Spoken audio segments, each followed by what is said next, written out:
राजपिताजी म्हणतायत की आत्ममंथन याही गोष्टीचं करायचंय की ज्यावेळेस सामाजिक जीवनामध्ये, ज्यावेळेस आपल्या आयुष्यामध्ये आपल्याला एखाद्यासोबत जर प्रेम झालं तर ते दिवसच बदलून जातात. म्हणजे कसलाही क्षण असेल तो आनंदाचा होऊन जातो, गाणे गुणगुणायला लागतो माणूस. म्हणजे एवढा आनंदात आपण पिक्चरमध्ये बघतो. राजपिताजींनी सुद्धा सांगितलं की आपण ज्यावेळेस पिक्चरमध्ये बघत असतो की हिरोला प्रेम झालं तर गाणे वाजायला लागतात, संगीत वाजायला लागतात, जे काम करतोय त्यामध्ये त्याला आनंद येत जातोय. म्हणजे दुःख त्याच्या जीवनामध्ये राहतच नाही का तर प्रेम झालं.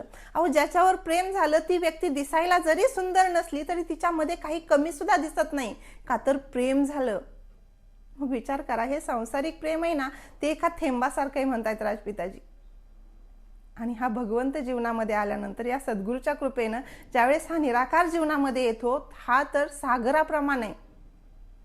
आणि ज्यावेळेस ह्याच्याशी प्रेम होतं ना त्यावेळेस याची सारी सृष्टी आपली होऊन जाते. सगळ्या सृष्टीमध्ये हाच दिसतो.